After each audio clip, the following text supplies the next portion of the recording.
There are a number of questions that people raise about the book of Job. Why is no answer given to the question of why the righteous suffer? Why does Yahweh not comfort Job? Why does Yahweh not let Job know about the test recounted in chapters 1 and 2? Why does Yahweh not defend his own justice directly? And why does Yahweh ignore much of what Job has said? These questions are often based upon assumptions that the book of Job is about the question of why do the righteous suffer, or about directly, is God just? But those are not really the questions that the book of Job is there to answer. It raises two main questions. It raises the question of Yahweh's justice, and this is raised by Job, but this is enclosed within the question of the basis of Job's fear of God, and it is the latter that controls the book as a whole. The Satan, the accuser, the sort of prosecuting attorney that shows up as part of God's assembly, implies that Job fears God because of the blessings God has bestowed upon him. This question of Job's motivation, placed in the prologue and resolved in the epilogue, is not incidental to the book, but remains in the background the entire time, even while Job is bringing a lawsuit against Yahweh, and the friends are trying to convince Job to turn to Yahweh and ask for mercy. And this question raised by the Satan in chapter 1 concerns the connection between blessing and service to God. And this arises from what might be called conventional wisdom, the wisdom that one finds in Proverbs, because there seems to be some kind of connection between those who obey God and the blessings that come upon them, and the wicked having terrible things happen to them because they don't serve and bless God. But that can be taken too far, and one can come up with a kind of transactional relationship to God. If the one who fears God is blessed and protected, then is his service not simply enlightened self-interest? Will his fear of God disappear if blessing ceases? And to answer that question, Job, who is called blameless and upright, who fears God and turns from evil, is subjected to two tests.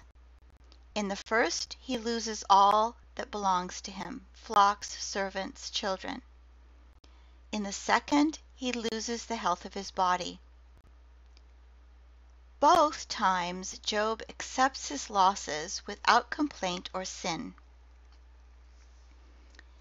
And it is commonly maintained that the test ends with Job's words and the narrator's comment into verse 10. Job has accepted his misfortune with resignation and piety.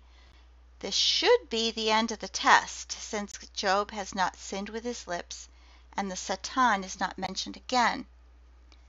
However, even though Job has passed the two tests, this does not necessarily mean that the matter is concluded, because there is still the possibility that Job will fail, and the euphemism bless God, which really means to curse God, this possibility remains because he is still on his ash heap.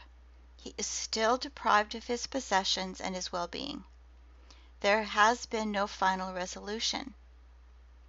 The continuation of Job's suffering creates a tension that is not resolved until the end. As long as blessing is withheld from Job, he may yet grow discouraged and prove the assessment of the Satan that he serves and fears Yahweh out of self-interest. And this openness of Job's choices is signaled by his change in attitude between 2 verse 10 and chapter 3. It is sort of the relentless nature of God's visitation that brings despair upon him and makes him long for death. And we can think of this as happening in people we know, people who have been subjected to long suffering.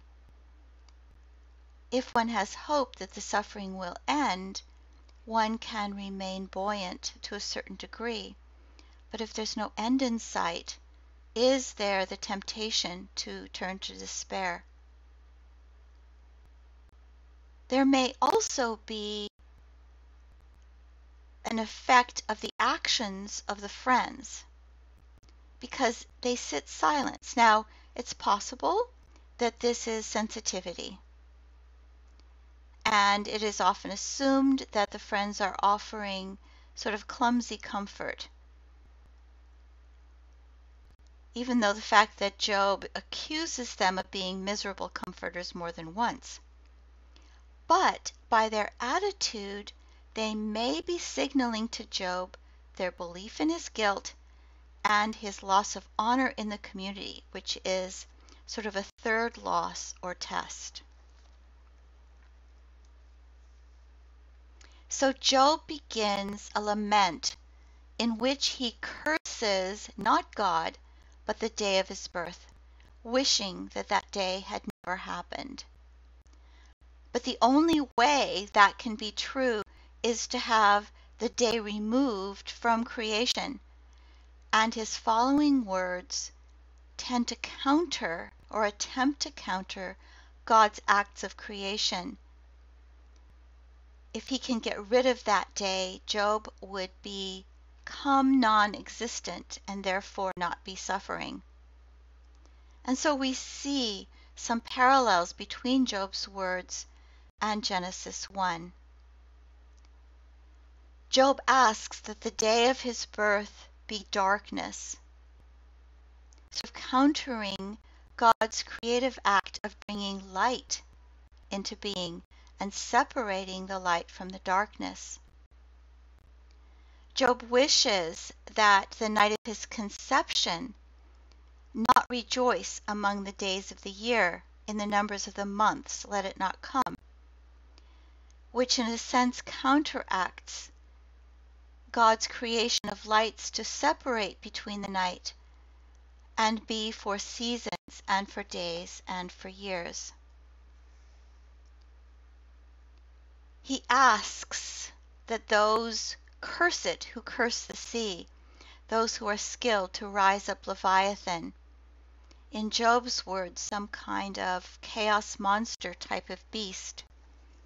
And he's referring to those who act as perhaps wizards or people who bring curses. And yet, in Genesis 1, it is God who created the great sea monsters. And they are not here antithetical to God's creation.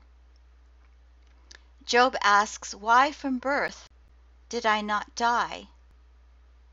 In a way is going against God's creation of humankind. And whereas God's creative purposes are fulfilled and sort of resolved and brought to completion in rest, in other words, his rest is a result of creative life. What Job wishes for is rest that is death and non-existence.